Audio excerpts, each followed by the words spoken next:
Today's lesson is lesson number 302. Where darkness was, I look upon light. Let's read today's lessons. Father, our eyes are opening at last. Your holy world awaits us as our sight is finally restored and we can see. We thought we had suffered, but we had forgot the sun you created. Now we see that darkness is our own imagining, and light is there for us to look upon. Christ's vision changes darkness into light. For fear must disappear when love has come. Let me forgive your holy world today, that I may look upon its holiness and understand it but reflects my own. Let's talk about it. This section contrasts darkness and light. Darkness is our problems, our worries, despair, competition, selfishness, holding grudges, guilt, and shame, among many others, while light is love, peace, joy, hope, cooperation, gratitude, service to others, and truth, among many others. We can choose to look upon the darkness that we once saw, or we can choose to look upon the light. It really is up to us. Yesterday's lesson talked about darkness being weeping, pain, feeling abandoned, feeling unneeded, giving up, judging, while the light was seen as God's world, which is uncondemned, happy eyes, forgiveness, released from distortion, happiness, joy, and blessings. We made up the darkness. This is all from our ego self. None of it is true, and we can choose to let all of that go and to truly walk in the light. Let's read the final prayer if you would like to close your eyes. Our love awaits as we go to Him and walks beside us, showing us the way. He fails in nothing. He the end we seek, and He the means by which we go to Him. Just imagine that we have this incredible fountain of love, always there, overflowing, just waiting for us to take. All we have to do is go to it. Our love awaits as we go to Him, as we go to the God of our understanding, our source of all beautiful things. Love walks beside us, showing us the way. We never have to worry about what to say or what to do, because love walks beside us and shows us the way. This is such a great lesson to reflect on and to ask ourselves throughout the day, who is speaking here? Is it ego or is it love? Who is acting here? Am I acting out of ego? Am I acting out of love? When we're sending an email, are we sending an email filled with love, even with someone that we have differences with? Or are we sending an email from our ego selves? Start to pay attention. Just note. And when you find yourself off track, just say a little prayer and ask God to bring you back to love. It works all the time. But we have to develop this awareness. When we develop this awareness, we start to pay attention to our thoughts, to our actions, to what we're seeing. Then we're able to choose love over and over and over again. Love is the end we seek, and love is the means by which we go to love. These words are interchangeable because that is the truth of who God is, and that is the truth of who we are. Let's take a look at paragraph 2 of what is the second coming.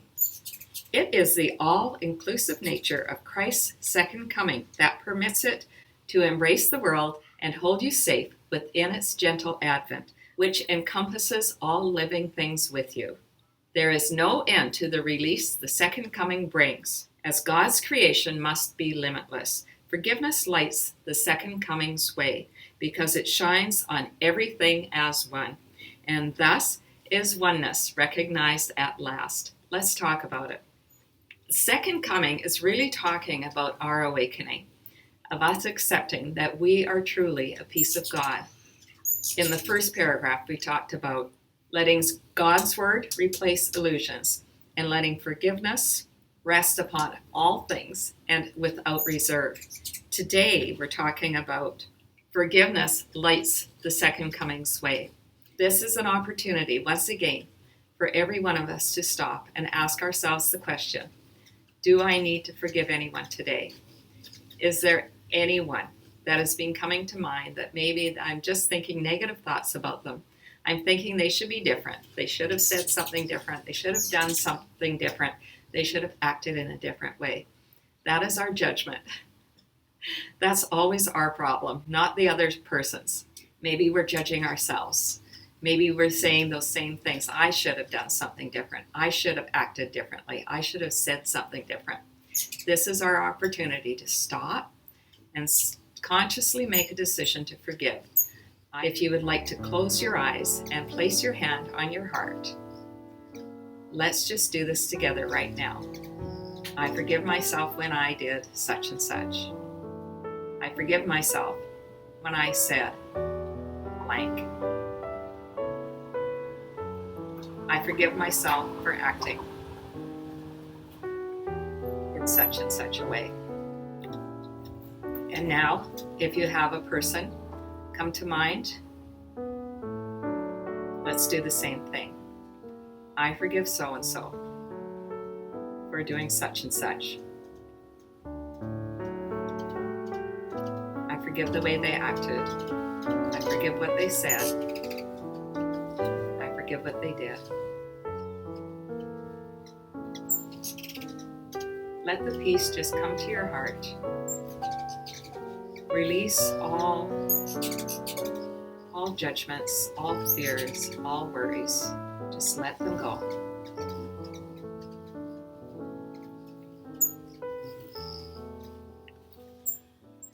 It says here, forgiveness lights the second coming's way because it shines on everything as one, and thus is oneness recognized at last.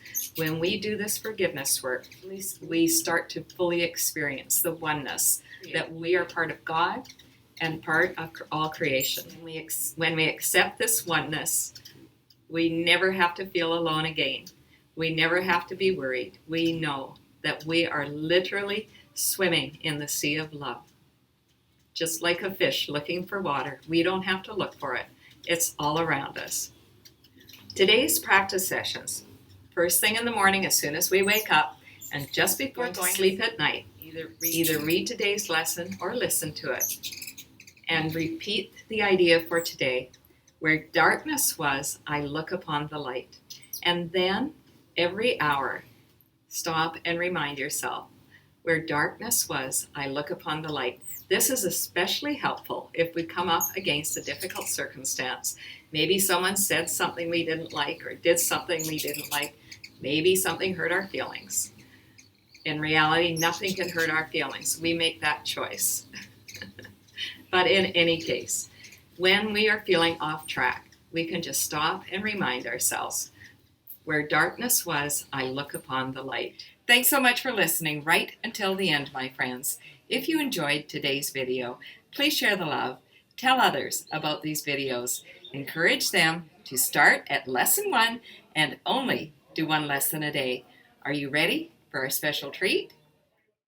Where darkness was, I look upon the light. Whoever came up with this color scheme must have been one with their creator. These colors just bring me such joy and delight. They're everywhere. Look at this place. Just full of joy and light. Where darkness was, I look upon the light. The way I practice this is just by appreciating and enjoy the incredible beauty that is all around me.